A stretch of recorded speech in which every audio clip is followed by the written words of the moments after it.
Hello, hello. How's everybody doing? All right. For those who don't know, I am 2 weeks away from getting married. It is a backyard wedding. So you would think small and easy, but we have a pretty large backyard. So we got 110 people coming for the wedding. Big dance floor coming in, all catered and whatnot. So it's a good to do, but at the same time, it's at our house. So my wife to be is very much 100% in nest mode and trying to clean everything and paint everything and get everything perfect, perfect, which I get. I understand. I'm on board. So every day I come home, I got a new honeydew list.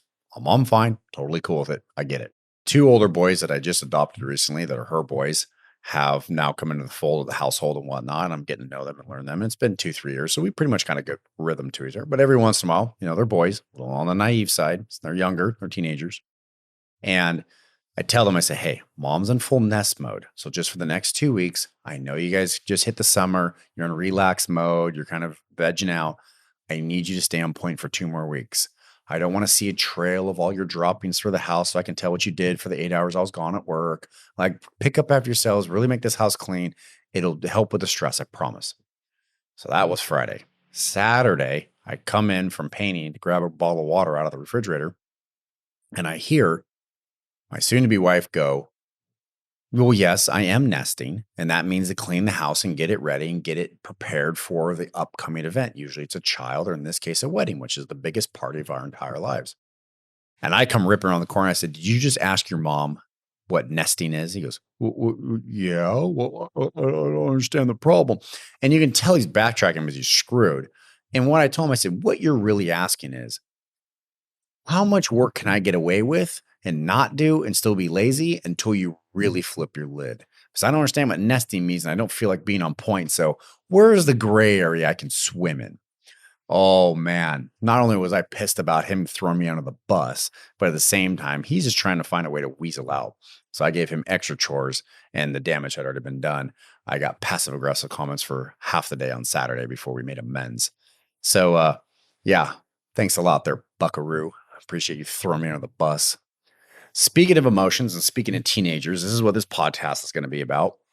Has anybody seen Inside Out 2? I know it just came out of the movie theaters this weekend, but it just came out, and I will tell you, Disney nailed it. Probably one of the best movies I've seen in a long time. They nailed all the different emotions that we have in our heads all the time. Have you ever seen Inside Out? It's really cute. It's got the basic emotions, anger, sadness, joy, which is the happiness, joy. And Joy runs the show as a little kid, and they're just always happy and excited. And everything's fun and it has the basic emotions. At the very end of the first movie, they uploaded a new console and had a little button over the side that says puberty.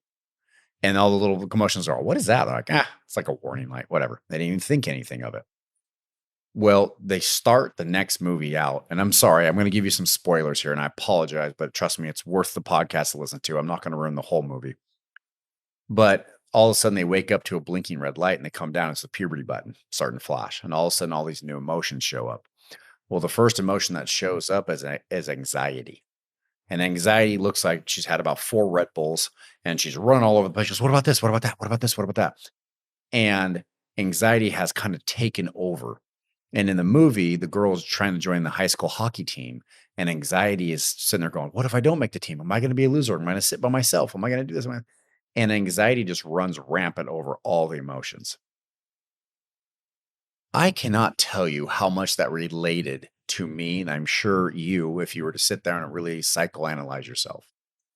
How much have we let anxiety take over and run with it over the other emotions? Like it is truly scary. I'll be very honest with you. Anxiety is what got me to where I am today. I will be very honest. All 4 companies that I have, from the sign company to the software company to the real estate company and this podcast company, they're all based off of anxiety. I will be very honest. 25 years running, anxiety has had the helm. And I will tell you the good and the bad with it in between, because I want you to kind of learn from me and then, psychoanalyze yourself. How is this applying to you guys? For me, and I'll be very, very honest here, very honest. When I was a teenager, I was very small, super small, 5'6", 120 pounds, small. And all my friends were very large and very big, and the girls noticed them and not me. So I knew that if I was going to find a quality girl, I needed to step up my game. That usually means step up my wallet, step up my success, step up my name behind the title behind my name, and everything, all the above. So I started to get to work, get my college degree, understand what it needs to do, put all the pieces together, and start moving. I had a really good opportunity with the family sign company to get involved with the sign company. I said, okay, we need to do sales. We need to do that. Okay, the company's not doing good. We got to make the company bigger. More bigger company equals more money. That was the first screw up. That is not true. Bigger company does not equal more money. I aside. Anyway, so the company is growing, is doing well. Okay, we need a new organizational system. There's not one out there. What if I build one? What if I get a niche for this? We can do a build, and literally just growing and growing and growing and growing. And throughout all those times that I was growing, I forgot why I was doing this and pushing so hard. I forgot that the original thought process have something that a female would want to attract to. Going back to that nesting comment, I was creating a nest for a potential mate. That's what it was on an animal geographic level. That's exactly what I was doing. Building a nice house, building a nice layout, setting everything up so a female go, "Ooh, I want to be a part of this. This looks like a good place that has stability and structure." And so I forgot why I was doing it, and I just kept building and building and building. I got to have a bigger company, got to have a bigger car, got to have this, got to have that. And anxiety truly ran me for 25 years. Good news, I have 4 companies. I'm doing very well. I am set. I can retire tomorrow. How many people in their 40s can say that? I can. Pretty awesome. Not gonna lie. But, but, I had anxiety running the helm for a long time and not joy and not probably the other emotions. I have been called a robot before by a cranky ex. And there's some truth to that. I didn't let any of the emotions have the helm. I didn't have sadness or embarrassment run the helm. I just kept pushing. What can I do next? Okay, I learned from that mistake. What's next? Learned from that mistake. What's next? And I also didn't let one of my emotions out for a very long time, and that's called joy. How many of you guys get up and are trying to get something done, go to sleep, get back up, Groundhog's Day, trying to get something done, and you didn't stop to appreciate your success? How many of you done that? I bet you that if you stopped and looked back and actually truly made a list of all your successes, it would shock you at how many you didn't celebrate. It's kind of sad, right? You were so busy trying to get to some distant mountaintop that you didn't appreciate the elevation climbs as you were getting to that mountaintop. There's a lot to be thankful for. There's a lot to have joy about and the happiness that comes with it. I'll be very honest with you. I burned right through all mine. I really did. I didn't appreciate, or I appreciate what I have. I'm not saying that, but I didn't stop to let joy take over and just be happy in the moment. Just be happy that we did something. I was always like, check, done, next. What's next? Check, done, next. And I really was robot like because I didn't let all my emotions, run the helm. So this Inside Out 2 was genius. Was freaking genius the way they did it. I said that just talk about a home run. The last time I saw an episode or a season or a sitcom that could make the kids laugh and make the adults laugh for the same joke that had completely different meanings was The Simpsons. That was the last time I've really seen a good TV show have adult humor and kid humor, and both of the adults and the kids were laughing at the same time for completely different reasons. That's really good comedy. I got to admit, that's genius comedy. And Inside Out 2 nailed it. All the adults were laughing at the same time the kids were for completely different reasons. In the movie, they actually had a scene where the girl in the movie is about to have a panic attack. So Riley's about to have a panic attack and she's sitting there breathing really hard. And I started laughing because I will be very honest and open with you guys. I get panic attacks. Everybody's body manifests stress in a different way. If you've had anxiety running the helm for 25 years like I have, trust me, it's going to manifest in one way or another. For me, I lost all my testosterone and all the, I forget the name of it, the cortisol. The whole cortisol levels are just through the roof, ate through all my testosterone. And one of my friends get gout. That's how his body handles stress. Mine luckily didn't get gout, but I get panic attacks.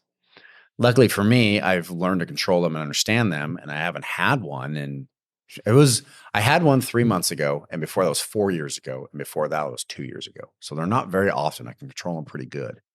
But I will tell you right now, I get panic attacks when I put too much on my plate at once. So I had a panic attack in March. And what was going on in March was I just finished adopting the boys. Took us a year and a half. Me and my fiance set a date for the wedding and decided I was going to have it in our backyard and started work and, getting ready for that. Finishing a 3-year-old backyard remodel project. It was 3 years to complete. Just finishing up the TIs on this new building for Square Coil. Decided to start getting my pilot's license. Signed over integrated signs to a new owner and hired a new vice president and basically said, the shop is yours, run it, and had to step away. Too much change, too much incoming, too much to think about. And anxiety ran rampant and said, what about this? What about that? What about this? To the point that I was waking up in the middle of the night and I couldn't get a good night's sleep, which added to the detriment of the hell of the spin loop that I had, which we call a panic attack. Now, the last one, I didn't go into a full blown panic attack. I recognized it. I backed off and went, you know what? What is? Now, I did that internally, and I will tell you today that I could have never explained that to you if I hadn't seen the movie Inside Out 2. I finally let anxiety come off the helm, and I put joy back in and said, no matter what happens, it's going to be good. I could never explain that to you, but I can honestly sit here right now on camera and tell you guys, I let anxiety take a seat and I put joy back in, and joy ran the house, ran the head for a little bit there. It's one of the best things ever. It really was. So the moral of the story is anxiety is going to get you places. It's a good thing to have that emotion, but don't let it run 24/7. Enjoy your wins. Enjoy what you've done. We're in the custom industry. We build remarkable stuff all the time. We build remarkable stuff that keeps other businesses alive. We keep other businesses in business because of the signage that we create. How cool is that? How amazing is that? How do I not know that the ringtone's still on my phone? We'll get to that later. But anyway, we do such cool things all the time, and we don't stop and say, how awesome is that? How neat is that? I'm going to tell you right now, I got to learn that one. I got to learn that we do cool stuff all the time and celebrate the wins. So if you guys learn anything from me today, let joy run the helm for a little bit, celebrate your wins. And the things that we do are pretty awesome. They're very, very cool. So enjoy them because, one day we're going to have to retire and we're going to have to hand the baton over to somebody else.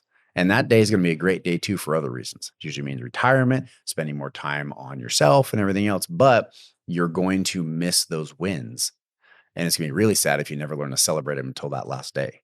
So celebrate the wins. Enjoy your day. We'll talk to you guys next week.